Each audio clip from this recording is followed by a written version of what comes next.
Glad you could join us today on Netfal. Welcome to the program.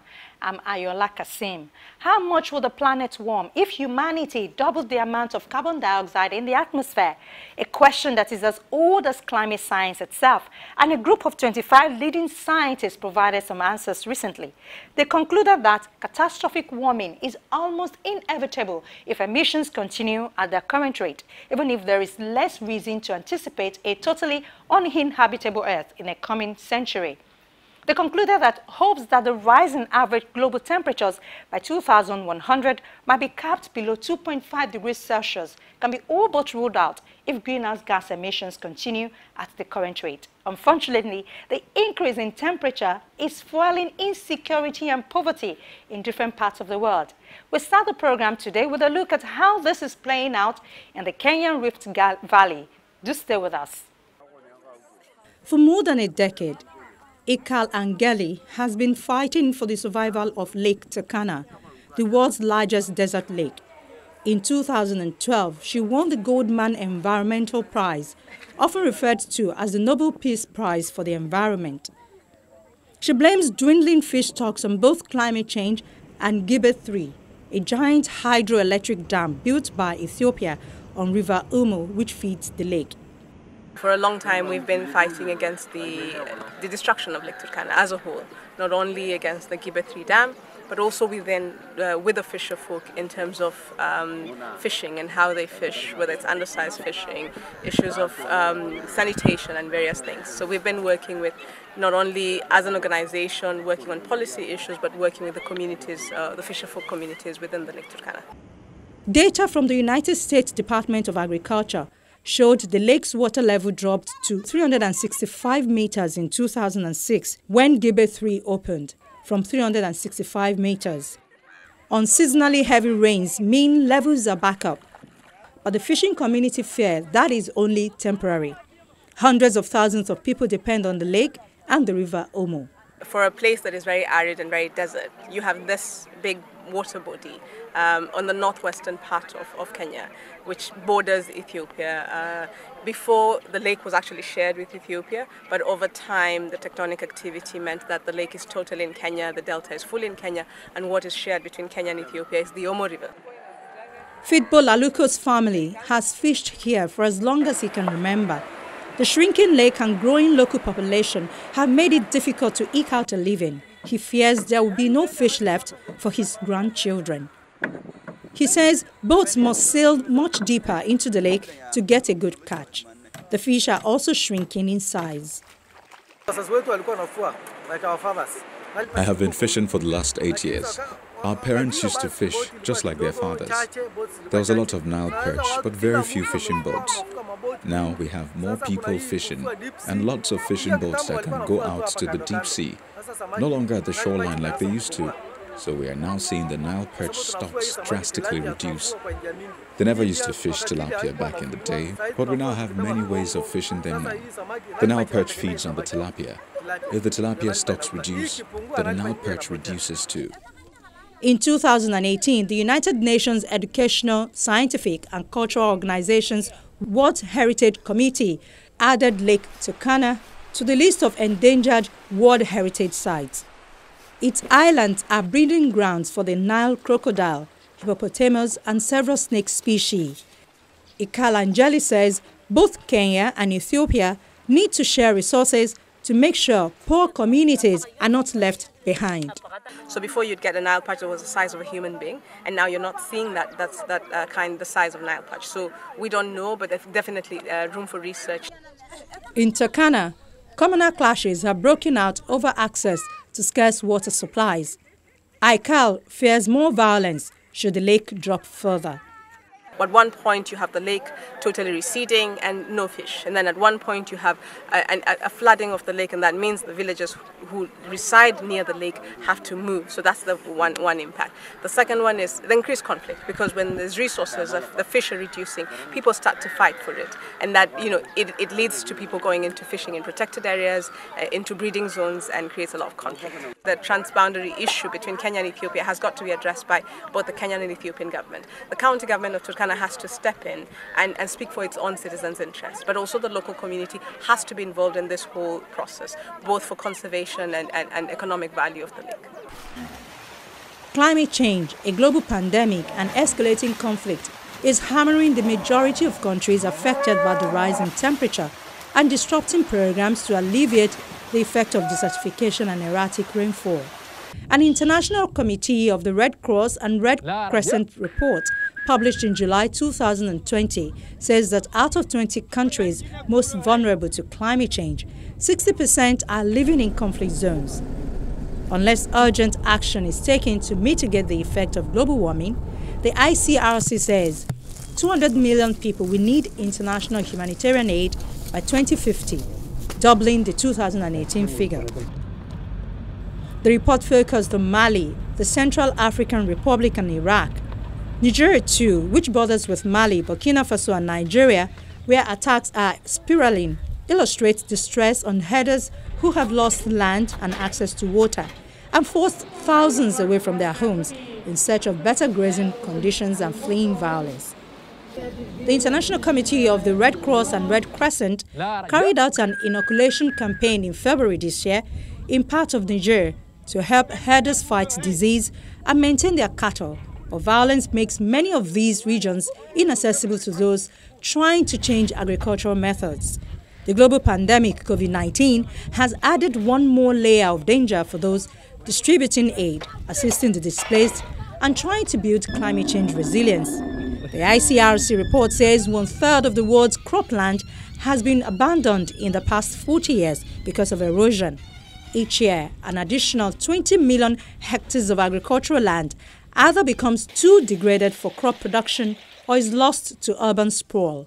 It also quotes the United Nations figure that over 50% of the world's population is expected to be living in water-stressed regions by 2050.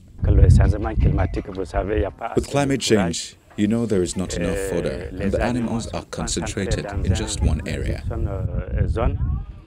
As a regional head of Niger's pastoral associations, Hasimiu has spent years calling for better conditions for herding and herders in Niger. He says that the presence of armed groups in the Tillaberi region bordering Burkina Faso and Mali has drastically reduced access to pastoral land. ICRC's Alion Sumano helped to organize the inoculation in Tillaberi earlier this year. The animals follow a pattern, predefined corridors of transhumance. But because of the current insecurity, the herders rather try to secure their cattle, and as a result, the transhumance itineraries and the animals' journey are completely disturbed. The ICRC's policy advisor, Catherine Grayson, says climate action is urgently needed in the vulnerable zones where conflict is displacing farmers and herders. Climate change will be felt everywhere, but its most crippling effects will be borne by the world's most vulnerable communities, and this includes those entering conflicts. Yet these communities are among those most neglected by climate action. 60-year-old Nigerian Bubakar Mukaila says grazing land in the Tillaberi region is too parched to feed his cattle, half of which he lost to disease, but conflict stops him from moving to more fertile land. Not long ago, my children used to go as far as Azawad to graze our herd. There was good grass there. But now, we have to stay here. We're too afraid of getting attacked if we move the herd. There never used to be any security problems, and it was rare to see animals die of hunger. The United Nations said temperatures in the Sahel are rising 1.5 times faster than the global average, and rainfall is erratic, and estimates that around 80% of the region's farmland is degraded for the average 50 million people who depend on livestock and compete for land. The UNHCR last May said 23,000 refugees fled Nigeria to Niger since April because of violence, while 19,000 Niger nationals have been displaced in their own country, fearing insecurity in border areas. Recently, France launched a coalition of West African and European allies to fight jihadi militants in the Sahel region, hoping more political cooperation and special forces will boost a military effort that has so far failed to stifle violence. Some experts say age-old tensions between farming and herding communities are intensifying because of climate change as the availability of usable land goes down and water resources become less reliable. But regardless of how much climate change might fuel the violence, what is clear is that communities' survival is that much harder when they are affected by both at once. Armed conflict hinders those ways of coping. Herders are no longer able to move safely with their cattle. The state's capacity to provide assistance is limited, and so is humanitarian access. Herders are forced to concentrate around water points. Some have to sell their livestock at discounted prices as they cannot travel to livestock markets far away. And some who have lost everything end up moving into urban centers or greener areas. An already poor population becomes even poorer. The ICRC says today local and international non-governmental organizations are already unable to meet humanitarian requirements. They will not be able to address the exponentially growing needs resulting from unmitigated climate change. Climate risk can lead to development reversals and systemic breakdown, particularly in fragile, conflict-affected states. They are calling for urgent action to help fight climate degradation and reach conflict zones to ensure that communities hit hardest get the support they need to adapt. It is not an isolated issue that will quietly disappear, and it is not someone else's problem. It's about restoring and protecting the fragile layer of land which only covers a third of the earth, but can either alleviate or accelerate the double-edged crisis facing our biodiversity and our climate. That makes it the problem of anyone who wants to eat, drink, or breathe, to make their home in a town, in the country, or even in security, to use technology, medicine, or infrastructure, to have equal access to work, learning, or relaxation, simply to live. There are even more stories about how half the people on the planet are affected by damaged land or live in urban areas consuming resources that require 200 times as much land as their towns and cities and generating 70% of emissions. If we take action to restore our degraded land, it will save $1.3 billion a day to invest in the education, equality, and clean energy that can reduce poverty, conflicts, and environmental migration. Better land management does not hold all the answers, but it offers a stepping stone to reach our goals by 2030 and then act as a natural multiplier of their benefits. The Sahel is one of the most environmentally degraded regions in the world, with temperature increases projected to be 1.5 times higher than the global average. It is regularly hit by droughts and floods, which have enormous consequences on people's ability to earn a living and feed their families. The region consists of 10 different countries, totaling 300 million people. Currently, 33 million women, children, and men are food insecure, while more than 4.7 million children under the age of 5 suffer from acute malnutrition. Rising forced displacement is the symptom of such a crisis in the Sahel, especially in the West Africa part of the Sahel. Malian refugees still remaining in countries neighboring Mali have stopped returning to Mali. There was some momentum there up to a couple of years ago. The deterioration of the situation has prevented further returns. We have seen a rise in displacement in both Burkina Faso and Niger. That situation can only be responded through to a more strategic combination of security and development interventions in support of governments of the region. I'd like to also flag very briefly in this context, northeast Nigeria. There too, the momentum that we had a couple of years ago with the beginning of return of displaced people and refugees to the northeast of the country has somehow slowed down, and the region continues to be the theater of very large displacement. We owe it, I would say, to millions of ordinary Africans in villages, in towns, in cities, who out of sense of duty, out of cultural tradition, out of their own values, keep the door open, share their often scarce resources. Their solidarity, unlike in other parts of the world, is not the subject of political debate. But it would be a great mistake on our part to take that generosity for granted, because it has a very high cost and we need to share that burden.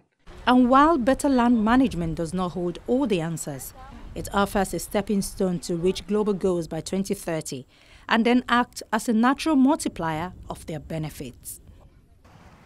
The Geneva-based World Climate Research Programme's findings show that doubling global temperature would trigger 2.6 to 4.1 degrees Celsius in average warming above pre-industrial levels, putting the lowest rise more than 1 degree above scientists' previous estimated range of 1.5 to 4.6 degrees Celsius. The study offers the first clear progress in decades towards narrowing the range of temperature rise caused by doubling of carbon dioxide levels since pre-industrial times. So the study is a big 4-year-long assessment of how sensitive the Earth's climate is to increasing carbon dioxide in the atmosphere. And what we mean by sensitive is essentially, if we double the amount of CO2 in the atmosphere, exactly how much will the Earth warm? And to put it in perspective, we're on track to double CO2 at our current rate of emissions by around 2080 or so. And so this has been a big area of uncertainty in climate science for a long time. Back in 1979, there was a big climate science report called the Turkana report, and they suggested that the range of warming you'd get if you double CO2 is somewhere between 1.5 and 4.5 degrees centigrade globally. And fast forward 35 years later, the last IPCC report, the Intergovernmental Panel on Climate Change, gave the exact same range, 1.5 to 4.5. So it's proved very, very difficult for the climate science community to narrow this range, and narrowing it has sort of been seen in some ways as the holy grail of climate science. And so in this report, we provide what we think is the most thorough analysis yet that allows us to take in many different lines of evidence and actually get a better sense of exactly how much the Earth will warm as CO2 rises in the atmosphere. The scientific consensus that the goal of capping the rise in average global temperatures at 1.5 degrees Celsius, as enshrined in the 2015 Paris Climate Accords, is almost certainly out of reach unless greenhouse gas emissions rates fall. Known as the climate sensitivity parameter, a doubling of carbon dioxide concentrations has been a mainstay of models for future global temperature since the late 1970s.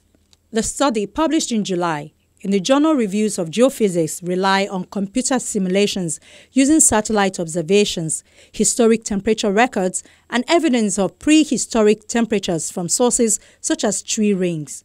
What we find is both the low end of the range of warming is a lot less likely, but also the high end is also a little less likely. So we can be more confident in constraining the bottom end of the range than the top end. But we find really that there is some good news and some bad news, right? The bad news is that if you were hoping that warming just wouldn't end up being much of a problem, that you'd only get 1 degree or 2 of warming if we double our emission or double our concentrations in the atmosphere, then you should be disappointed, because we found that's not very likely. But at the same time, we found that some truly catastrophic outcomes, where we get like 5 degrees or more warming, are also a lot less likely. And so we really found that climate change is about as bad as we thought it was. That the long-term best estimate of the amount of warming you get in this sort of doubling of atmospheric CO2 is pretty close to accurate. It also confirms that the world is on course for extreme sea level rise and other severe climate impact. These effects are expected from a rise beyond 2 degrees Celsius.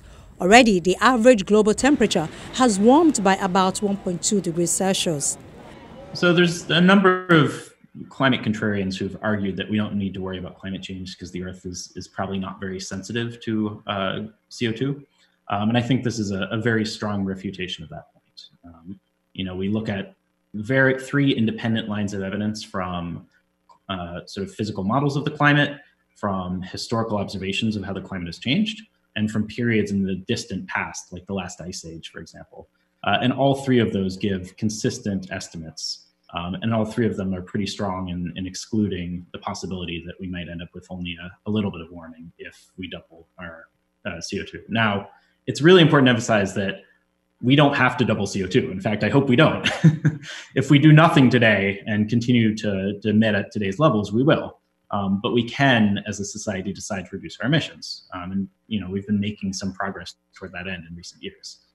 And so, this just emphasizes even more strongly the need to reduce our emissions if we want to avoid dangerous levels of warming. Climate scientist Andrew Dressler at Texas A&M University said he hoped the findings would spur stronger action to reduce greenhouse gases. I think we're in a position now where we actually can rapidly ratchet down emissions if we choose to do so. That's really the question here. Do we choose to take action or not? And I think a lot will hinge on U.S. leadership and the results of this election. Meanwhile, the World Meteorological Organization says global temperatures will continue to warm over the next 5 years and may even temporarily rise to more than 1.5 degrees Celsius above pre-industrial levels. That does not mean the world will be crossing the long-term warming threshold of 1.5 degrees Celsius, which science has set as a ceiling for avoiding catastrophic climate change. There's something like 20% probability that we would reach a year during the coming 5 years that where we would have already 1.5 degrees warmer climate than during the pre-industrial times. And it's very likely that we will see months where we reach this 1.5 degrees already. So there's 70% probability that we would reach that. But it does show the warming trend continuing apace, underlining the enormous challenge the world faces in meeting the 2015 Paris Agreement's goal of curbing climate warming emissions enough to keep the rise in temperatures well below 2 degrees Celsius. So of course the warming of the planet continues, and so far we haven't been very successful in implementation of the Paris Agreement. The greenhouse gas concentrations, especially carbon dioxide concentration, still continues in the atmosphere, and that's the main reason for this warming. And if we would like to reach this low limit of Paris Agreement, we should really enhance the ambition level of emission controls. Especially we should reduce the use of fossil energy, oil, gas and coal during the coming 20 years to be successful in reaching this low limit of Paris Agreement. So we have seen more than double the global warming in the Arctic, and that's going to continue. Then these tropical zones will face lower temperature changes than the global average, and then we estimate that there will be also changes in precipitation patterns for the coming 5 years, and for example, South America and Australia and some parts of Africa would face more severe drought during the coming 5 years, and there's an estimation that in Western Europe we would see more often storms than we have seen in the past. So this COVID era is, of course, it's also an experiment from atmospheric perspective, and we estimate to see something like 4 to 7% drop of the carbon dioxide emissions this year because of the lockdowns.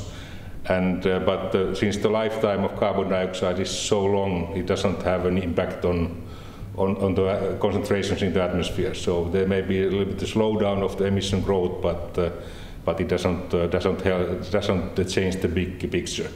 Europe should see more storms, while North Atlantic will be windier. The projections are part of a new World Meteorological Organization's effort to provide shorter range forecasts of temperature, rainfall and wind patterns to help nations keep tabs on how climate change may be disrupting weather patterns.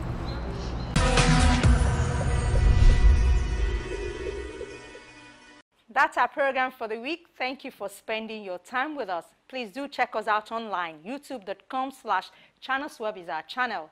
Do click the playlist menu and then S-file for this video and others of the program. From all of us here in Lagos, it's bye for now.